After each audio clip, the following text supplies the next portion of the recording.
So at the moment, we are using these elements for energy storage. But we are going to need this very large scale for the energy storage, especially for the stationary energy storage. So basically, our own sort of the options are here. So we have these transition metals and then some organic compounds. So these are sort of the only options that are produced abundantly enough. So they're organic molecules or metal complexes, basically. Because these are potentially inexpensive. Some of these organics, they show similar performances as vanadium systems. But then there's a question that are they sustainable? The metal complexes are also a bit similar. Both of these are quite nice in that sense that organics, so you can tune the structure of the ligand or the molecule, and then you can tune the properties. But there's also a lot of questions that what's the cost, what's the stability, how do you make them, what's the final cost if you evaluate this levelized cost of energy. So there, if we talk about new materials, basically I see that we have sort of two options. So we can look at production of basically because we need these systems that can be produced in large scale, they are scalable. So we can look at some chemicals that are already produced in large scale, like some herbicides, some of these violations compounds that we have heard today. Another interesting route is these so-called bio-inspired materials, because if we can produce some starting materials by fermentation, so this is sort of a scalable process, and maybe these materials could be biodegradable also. And then if we can get some of these starting materials this way, so then we can maybe tune the structures by functionalization, just to get the properties that we need for our systems. But when we are talking about these organic materials, so we have a lot of variability. So basically, we can modify the structures different. Basically, the number is almost infinite. So the question is that how do we choose the materials? So with one master student, we took this experimental approach that we just go to our cathodes and test everything that looks redox active. So there were some chemicals that were made in 1930s, 1940s, for example, in Germany. And we tested something like 25 compounds. And we can get some results like this. But this is very time-consuming. So what I'm more interested in nowadays is this computer-aided screening of materials, because now we have these advanced computational tools. So we have these density functional theory calculations that we can predict somehow at least the solubilities and then the redox potentials. So this is sort of very useful for building up this database. And nowadays everybody is talking about this machine learning. So it's sort of a hype, but I really believe that there's possibilities there for understanding of these trends and so on. So basically how I see this function, because for machine learning you need a lot of data. So how can you get data that is sort of comparable and accessible and so on? So one approach that we are now doing is this density functional theory to basically get enough data for the database. And once you have this database, so then you can start to do this machine learning methods to understand the trends and so on, and to try to develop a screening tool that is faster than this DFT. But some properties like stability, this is very challenging with the DFT. So basically, you still need some experimental data. But as an example, we have now this one EU project started in February. So this is our some work that was done by our partners from the group of Imre Papai in Hungary. So basically, we started with this kind of molecules because this is sort of a derivative of vitamin B6. So we can functionalize this group with different functional groups here. So these are sort of 4 different groups here. And this is some of the selected examples that my collaborators studied. So very large variety of these different groups here.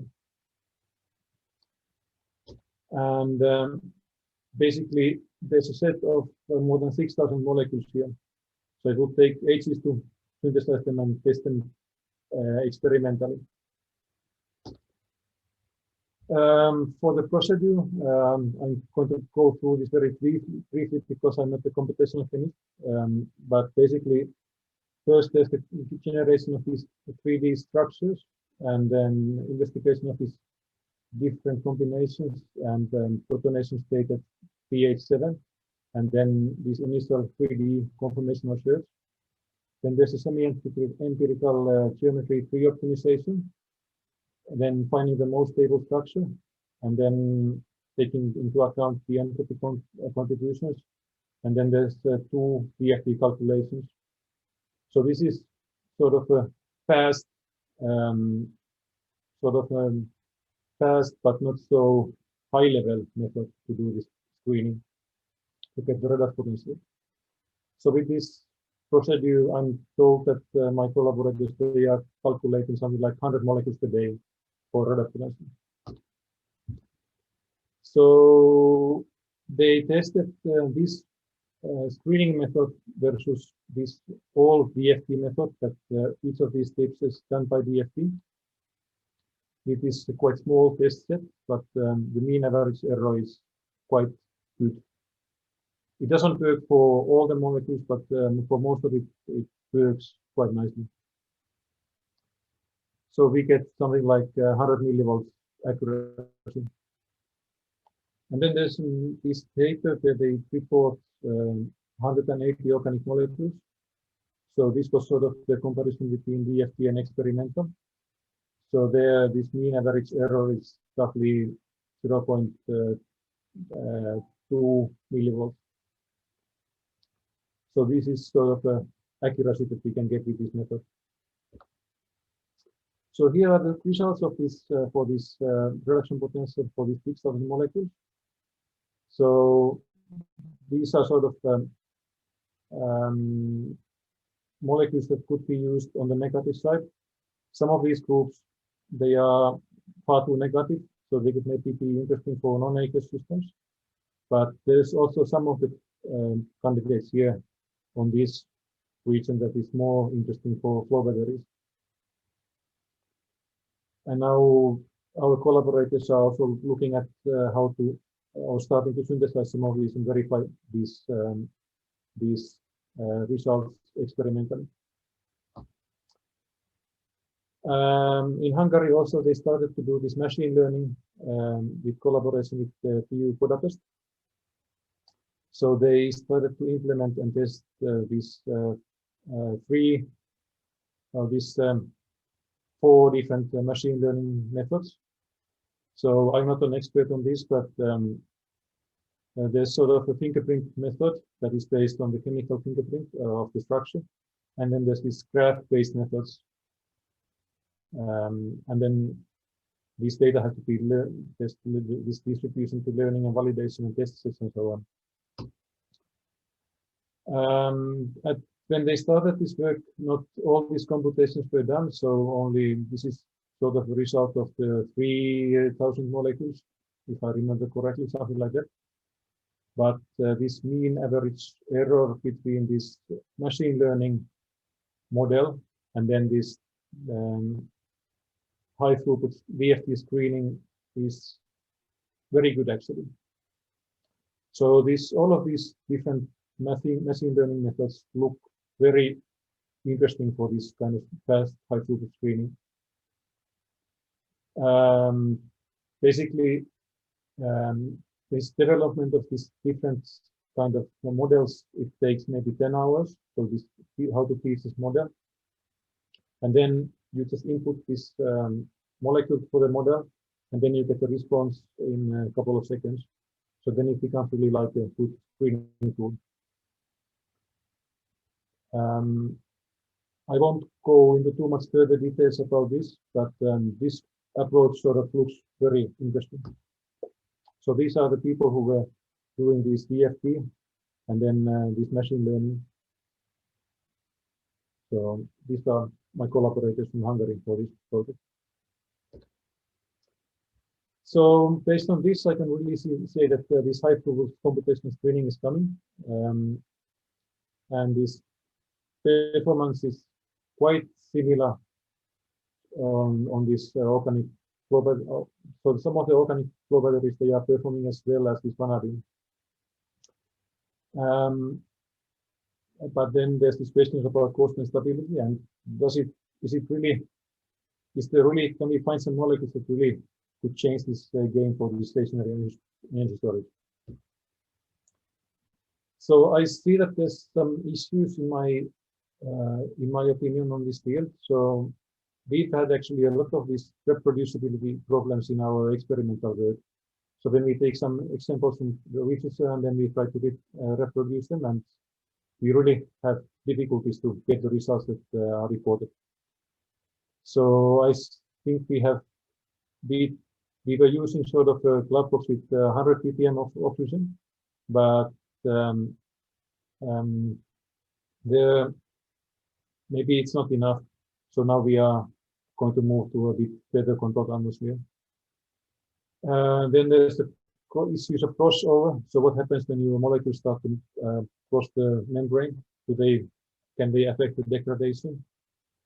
And I'm a bit worried about this, that because everybody is doing tests in different ways. So I'm worried that these results are not really comparable. And part of this problem is that this stability is very challenging to evaluate computationally. So basically, if you want to start to look at this high throughput screening like done here, so if you would like to evaluate the stabilities of all these molecules, so this is somehow very challenging. With some molecules you can see something, but for most of the times you need to know what are the mechanisms for this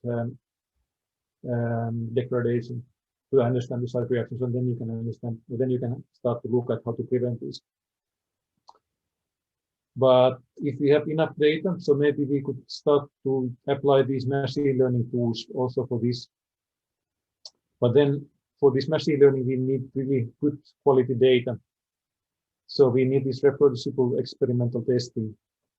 And this voltammetry is not really enough. So we need to, so there we can see on the flow, on the sort of the voltammetry time scale that we can see that this molecule is not good enough. But we really should go for this full charge discharge testing. And this is sort of the cells that we use, but how can we make this sort of a high throughput testing? So if you look what is done in lithium ion systems, so basically now there's these commercial systems that you can make 64 cells per hour, and then you make this kind of coin cells, and then you just put them in this kind of racks. So what this field sort of really needs to take advantage of this machine learning and all this is more data. So how could we go towards this direction, to how to do this high throughput testing for flow batteries? So you can see this kind of labs where there's lots of this testing going on. So now, actually, one of the next steps or next questions, if you want to accelerate this flow battery research, is how can we take this step also for flow batteries? And I don't have good answers for this, but this is sort of the next interest of mine.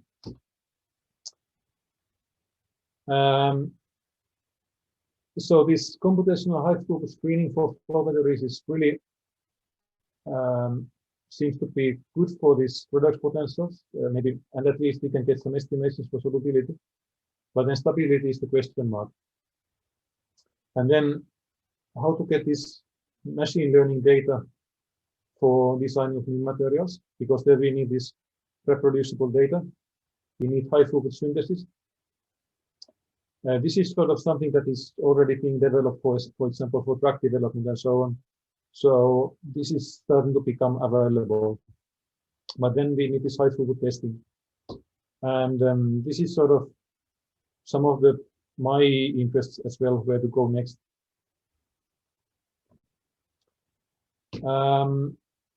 But now if we go to this next topic, that is the solid boosters. So basically the question is that how to combine the best of these lithium and flow battery systems. So I've listed these advantages and disadvantages, because one of the problems with the flow batteries is that the energy storage capacity is very low. But on the other hand, they are ecosystems, so it's very difficult to burn them. So the idea of this concept is basically that in the liquids, the solubility is limiting this charge storage density. So in vanadium solutions, it's roughly 40 ampere hours per liter.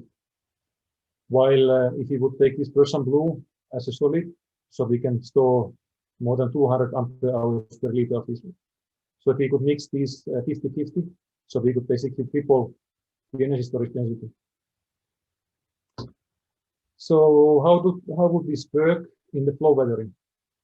So we have in the storage tank, we would have these solid active materials, solid boosters. So they would be like a millimeter-sized beads. So we would not like to flow them, because flowing the slurries is very complicated. You block everything, it settles down, you need to keep it suspended and so on. But instead, it's more like a packed reactor, where you have these solids in the tank, and then you just flow the electrolyte through this packed reactor. And in the electrochemical cell, we have, for example, on charge on the negative side, we would then reduce the oxidized species. And then we have so-called molecular wiring. So we use this redox species as a wire to transfer the electrons from the electrode to the solid material. So here we will have a chemical reaction between the solid and the soluble species. So this, of course, this charge needs to be stabilized by, for example, some intercalation or so on. And now the idea is that these solid materials, it's like, because it's here, there's a diffusion process. So we have the same limitations as in lithium-ion systems, that solid-state diffusion is very slow. So that's why this should be in a nanoscale. But then we don't want to flow it. So basically we need to make porous beads where we have some conductive additive, some binder, and then this active material as the nanoparticles. And maybe with this kind of packed reactors, we would have sort of a ratio of solid to liquid of 90% of solid. So we could really boost up the energy storage density.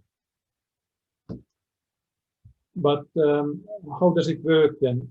So if you look at thermodynamics, so here is the blue curve is sort of the state, this product, or the potential versus the state of charge for this copper hexazonoferrate. So this is experimental data. And then this orange curve is this Nernst equation for some radioactive species. So if we now charge and discharge between this 0.1 and 0.9% state of charge of the electrolyte. So these are sort of the limits. So now, if from the thermodynamics, we have this equilibration between the electrolyte and solids, so we can charge the solid material up to this point of state of charge. And here it's actually more or less the same, same potential. So this is sort of the thermodynamic percentage of the charge that we can use in the solid system, of the capacity that we can get from the solid material. Of course, we have kinetics for this reaction. So then the question is that if the kinetics are fast enough, so then we can get this. But if the kinetics are a bit slow, so then this area becomes smaller. In the backed reactor, one good thing is that we have actually quite huge area for this redox reaction. Now, if the electrolyte has a redox potential that is 50 millivolts too high, so basically we charge it at up to this, we discharge it at up to this potential or down to this potential. So this equilibrates the solid on this, and then here it's about the same exchange of charge for solid and liquid. So we only use roughly maybe half of the capacity of the solid. And if it's 50 millivolts too low, so then again here this electrolyte equilibrates with the solid on this state of charge. So again, it's roughly half.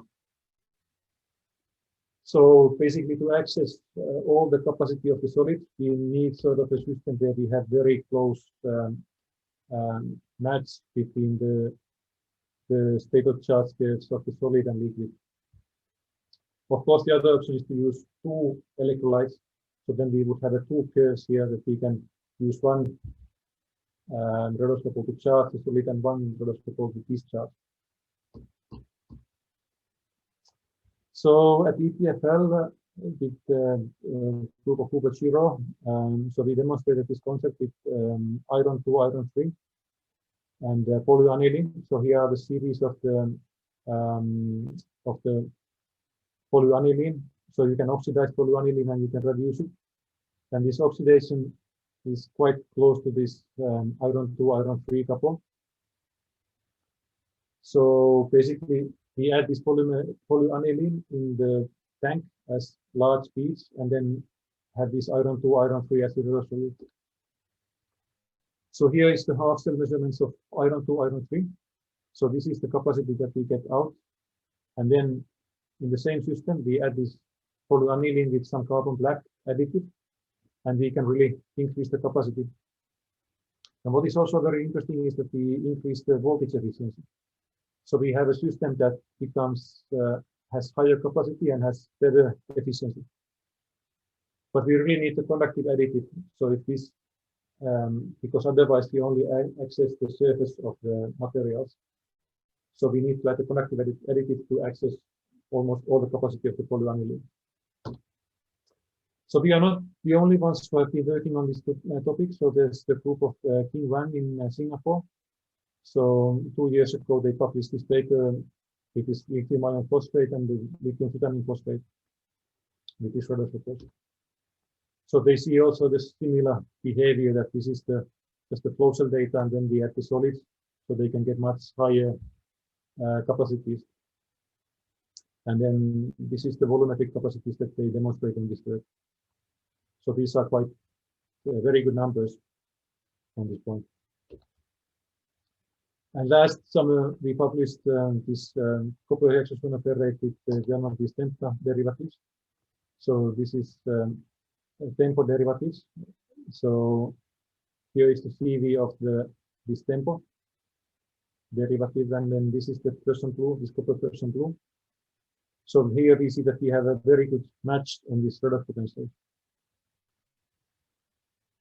And if we do this H-cell testing with this low concentration of this redox electrolyte, so we have quite bad coulombic efficiency, and we get 0.03 coulombs per milliliter. But if we add this copper hexazonoferrate with some CNT as a conductive additive, so carbon nanotubes, so we go from 0.03 to more than 300. Of course, this amount is very small, so that's why this effect is quite huge. But this shows that you can really boost this capacity by solid.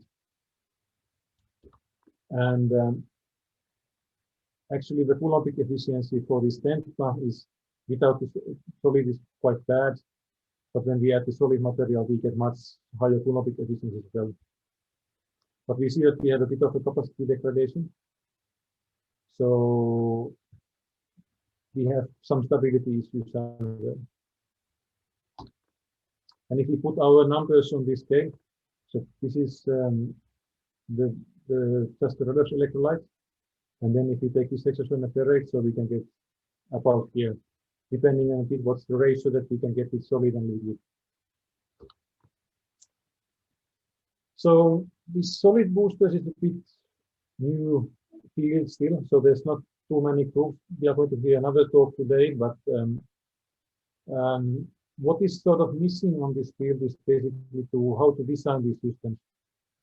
So what kind of materials we would need, what's the optimal, let's say, packing, porosity, what's the size, what kind of components, this research on, because we need to use nanoparticles for these active materials, what conductive additives, what's the racers, what's the binders, how can we make this stable, what kind of degradation we have, and then how do we test these systems. One thing that I find this concept very interesting is that